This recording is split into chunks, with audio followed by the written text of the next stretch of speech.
Hi everyone, and welcome to another episode here at Hire, Fire, Inspire.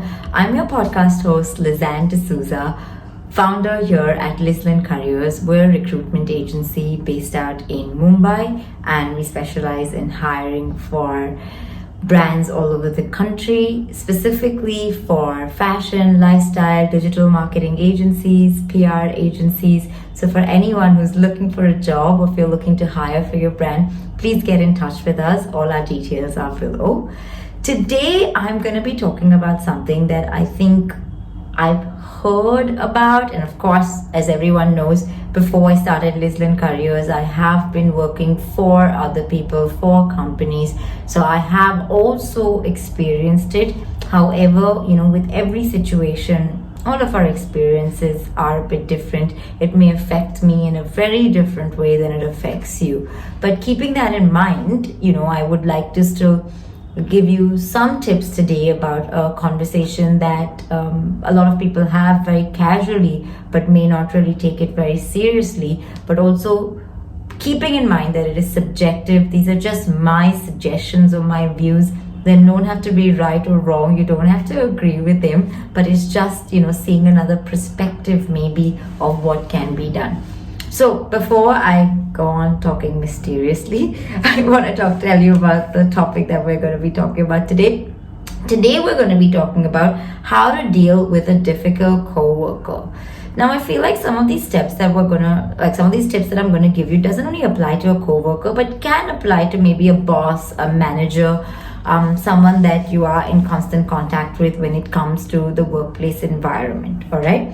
So like I said, we've all been in these situations before. If you worked in a team or you worked anywhere, you have had a situation where you do not get along with a person or maybe the entire team even, right? And that is a really, really scary place to be in. But, what do we do about it, right? This can cause us to feel super stressed, okay? Even sometimes make us not want to continue in a role that we worked so hard to get to. We've done so many rounds of interviews, and at the end of the day, we may just feel like, I don't think I can do this anymore. I think I should just leave, or I should just give up. In a survey conducted by Forbes, and of course there are tons of surveys, but what I'm trying to do is just make a point here. About 25% of the people surveyed quit their jobs because of a difficult coworker, and around 57% of people quit their jobs because they felt disrespected. So obviously with numbers like this is something that we should be talking about. This is something that we should pay attention to, right? So what should we do? Should we just give up and quit every time we don't get along with anyone, or like we don't fit into a team? Of course, the obvious answer to that is a no. But what can we do, right? So here are some things you can do to avoid that. As we all know, like starting from scratch, starting to look for a job from scratch can be really, really tedious, really difficult, and super demotivating, right? So maybe we can do some things to resolve these issues, or maybe we can't. But here are some tips that hopefully do help. So the first thing, I want to go right back to the start of the whole interview process itself. So when you're going through an interview process, and now because of, hybrid working conditions, everyone's doing your video calls and your video interviews, and you just start working with your team without actually meeting them. What I always suggest is ask for an in-person interview in the office if possible. Especially if you are going to be working from the office later on, then having that in-person interview gives you a sense of the team, of the environment, the energy that the company has, right? All of these things are very important to see if you fit in to the brand itself. Like we always think of an interview as, the brand wanting us, or the company wanting us, or the organization hiring us. But this is a two-way street, right? You also have to fit in. Another tip is, if you can't really do an in-person interview, you can request your employer or your HR manager who's doing the interview to introduce you to the team. Maybe do like a meet and greet before you accept your offer letter, or the offer the company is giving you. This will give you a sense of who you're going to work with, and right in the beginning, see if this is someone, just get a feel for their energy, see if this is the team that you fit in as well before you make that decision. I know that this is not something that comes to mind immediately, but I say that if you don't ask, you'll never get, right? So there's no harm in asking for that. Okay. Now, the second point is, okay, I just have to make a disclaimer here. I don't mean to gaslight you, okay? So please don't feel like your feelings are invalid. I don't mean to gaslight how you're feeling, but maybe sometimes we need to sit back and ask ourselves, is this really about me? Is this person rude because they don't like me, or they're against me, or they just want to make my life hard? Or is it just the personality that the person has?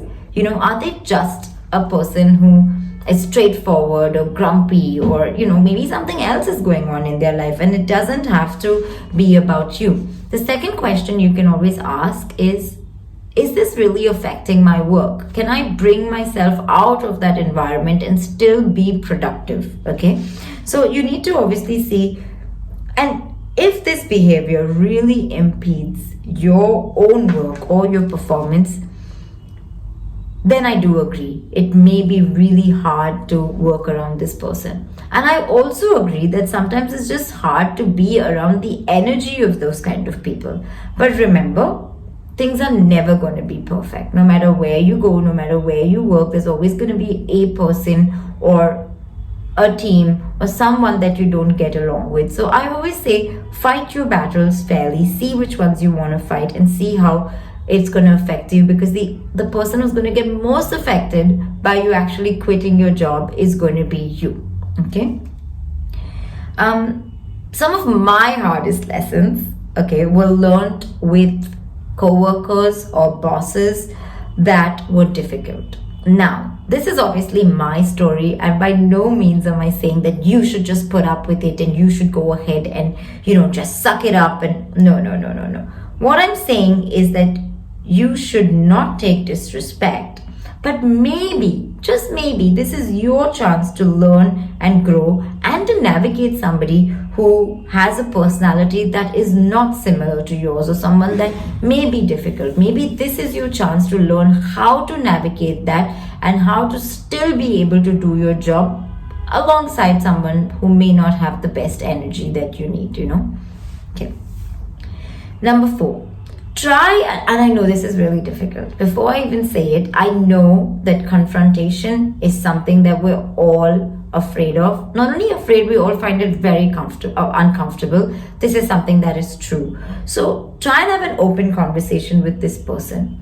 My advice on how you can do this is focus on your feelings rather than blaming the opposite person. So a great way to start that sentence could be, I feel demotivated when you speak to me in a high tone. Or I feel demotivated when you yell at me in front of the rest of the team. No one wants to be a cause of anyone's discomfort. Trust me when I say it. Like, no matter how rude or bad you think that person is, no one really wants to be responsible for you feeling a certain way. Okay? And I know that it may be hard, but at least this is a step towards resolving an issue rather than, just putting your papers down or quitting, because I know that that is going to hurt quite a bit. Okay. Number 5, speak to your manager or boss about the situation. Again, please focus on your feelings and how it's affecting you rather than pointing fingers or saying, yeah, that person is just like that. That person did this. Just blame, basically. Especially if you're going to continue to work with this person once the situation gets resolved. I think focus should always be on, how do I feel about this? How is this affecting me? What am I not being able to bring to the table because of this energy or due to this person, and let's stick to those facts and communicate those when it comes to communicating with our bosses and employers. Okay. Now, number 6, and I know that this may be a little difficult, but it is a suggestion. It's one of the things that you can do. I feel like investigating, why is this person being difficult? Why are they always picking on me? Do they have an expectation of me? Like, does my boss or my coworker, do they have an expectation from me in terms of like the work that I should be doing or the value that I should be adding that is not being met? And maybe they are unable to communicate that with you, right? So one of the things you can do is you can always approach them and ask for like a performance review. What you can say is, hey, I feel like, I do need to work on a few things. I'd love to sit down and talk to you, or like if you can do a performance review for me just to give me some feedback about the kind of work that I'm doing. Is it helping? Is it something that I'm lacking in? And you can create like your own little Google form if your company doesn't have something like that. And if it works, then you'll actually see if this person, if you're not meeting any of their requirements or a requirement that they formed in their head, right, about what you're supposed to bring to the table. But this can also resolve that.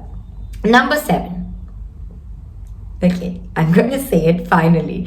If the person doesn't change their behavior, or if it's still affecting you, then it would be best for you to make a move, okay? However, I always advise people to do this with integrity and in good faith. I feel like sometimes we're so annoyed with one person or the team that, we leave in a very I wouldn't say unethical, but in a way that leaves a sour taste with you and the employer. Just remember, I always say this, you don't know who you're going to meet, where you're going to need them. So just be nice when you are actually exiting.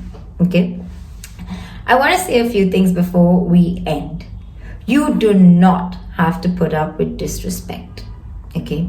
But every job teaches you something about yourself that can be improved.